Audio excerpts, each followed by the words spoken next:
국제유가의 고공행진이 이어지고 있습니다. 최근에는 국제유가가 약 7년 만에 배럴당 80달러를 넘어서기도 했습니다. 1년 전과 비교하면 2배가 넘는 가격입니다. 국제유가가 고공행진을 하면서 원유에 한번 투자를 해봐야겠다라고 생각하는 분들도 많을 텐데요. 원유 투자는 결코 만만한 투자 대상이 아닙니다. 반드시 사전에 기초 지식을 알고 투자해야 합니다. 안녕하세요. 매일경제TV 김용각 기자입니다. 지난해 코로나19 사태를 계기로 원유 수요가 급감하면서 지난해 원유 가격은 20달러 선까지 하락했습니다. 이후에 경기가 회복하면서 원유 가격은 지속적으로 상승했고 올해는 80달러를 넘어섰습니다. 7년 만에 최고치를 경신하고 있는데요. 이렇게 원유 가격이 상승한다고 해서 원유에 대해서 잘 모르면서 투자하는 것은 굉장히 위험한 행동입니다. 그래서 오늘부터는 원유 투자 전에 알아야 할 최소한의 상식에 대한 이야기를 준비했습니다. 일단 국제 유가 뉴스를 보면 가장 많이 등장하는 표현이 바로 WTI, 브렌트유, 두바이유 이런 단어들입니다. 일단 땅속에서 기름을 뽑아내서 우리가 쓰기 위해서는 증류 같은 작업을 거쳐야 하는데 이런 작업을 하기 전 단계에 있는 땅속에서 뽑아낸 그대로의 기름을 원유라고 합니다. 이런 원유는 수백 종류가 거래되고 있는데 대표적인 3대 원유가 바로 WTI, 브렌트유, 그리고 두바이유입니다. 3대 원유는 각각 미주와 유럽, 아시아 일대의 원유 가격을 대표하고 있습니다. 이런 원유의 명칭은 원유가 생산되는 지역의 이름에서 왔습니다. WTI는 웨스트 텍사스 인터미디어트의 줄임말인데요. 서부 텍사스유라고 불립니다. 이 원유는 미국 서부 텍사스주와 뉴멕시코주 일대에서 생산됩니다. 브렌트유는 영국과 유럽 대륙 사이에 북해의 브렌트라는 유전에서 생산되고 두바이유는 중동 지역인 아랍에미리트에서 생산됩니다. 그래서 각각의 이름이 붙었습니다.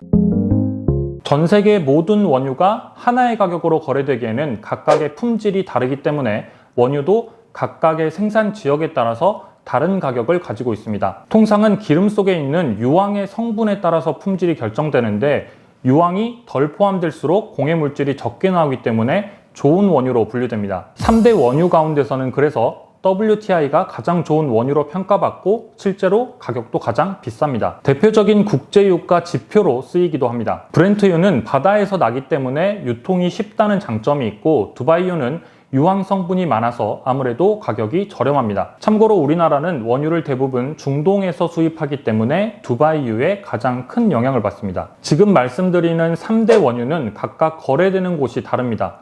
WTI는 미국 뉴욕 상업거래소에서 현물과 선물로 거래되고 브렌트유는 런던 선물거래소에서 현물과 선물로 거래되고 두바이유는 중동과 싱가포르에서 현물로 거래됩니다. WTI와 브렌트유는 선물 거래가 가능하고 두바이유는 현물로만 거래됩니다. 여기서 현물 거래는 현재 시세로 거래 계약을 하고 매매를 하는 거죠.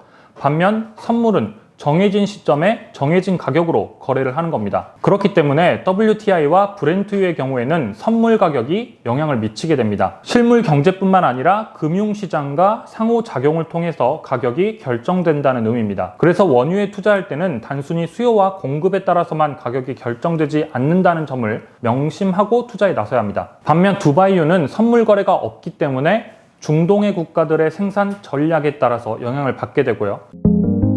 이제 원유에 투자를 하기로 마음을 먹었다면 우리가 원유에 투자를 하는 방법은 크게 3가지 정도가 있습니다. 원유 선물에 투자를 하거나 원유 선물을 기초자산으로 하는 ETF에 투자를 하거나 아니면 원유와 관련된 기업 주식에 투자를 할 수도 있습니다. 이 가운데 우리가 가장 쉽게 접근할 수 있는 금융상품은 아무래도 ETF입니다. 원유 ETF들은 원유 선물을 기초자산으로 하고 있고요. 그렇기 때문에 기본적으로 원유 선물에 대한 이해가 먼저 필요합니다. 원유 선물은 원유를 실물로 바로 사는 게 아니라 미리 정한 시점에 미리 정한 가격으로 거래를 하는 겁니다. 원유 선물을 샀는데 만기가 됐다면 원유를 실물로 받아야 합니다. 그런데 원유 선물은 실제 원유를 사기 위한 목적이 아니죠. 그래서 선물의 만기가 도래하기 전에 선물 거래를 이어가기 위해서는 예를 들어서 5월물이다 이러면 6월물로 교체를 해야 합니다. 원유 선물을 거래할 때는 대부분 만기가 돌아오기 전에 원유 선물을 파는 방법이 하나가 있고 다른 하나는 만기가 긴 다음 월물로 교체를 하는 방법이 하나 있습니다. 만기가 다 되어가는 원유 선물을 만기가 더 남은 원유 선물로 바꾸는 작업을 바로 롤오버라고 합니다. 마지막으로 하나 더 알아둬야 할 용어가 바로 콘텐코와 백워데이션입니다. 예를 들어서 1월물 가격이 $70, 2월물 가격이 $73라고 한다면 선물의 월불 교체인 롤오버를 할 때 비용이 발생합니다. 교체를 해야 하는 상품의 가격이 더 높으니까요. 그런데 이처럼 선물 가격이 현물 가격보다 높거나 만기가 멀수록 선물 가격이 높아지는 현상을 콘텐고라고 합니다. 이때 마치 원유 가격이 오르는 것 같은 착시 현상이 있을 수 있는데 롤오버로 인한 비용을 고려를 해야 합니다. 반대로 1월물 가격이 $70 선인데 2월물 가격이 $67이다. 이런 경우를 백워데이션 상황이라고 하고 선물의 월물 교체 시에는 수익이 발생합니다. 일반적으로 이런 선물 시장은 콘텐코 현상이 대부분입니다.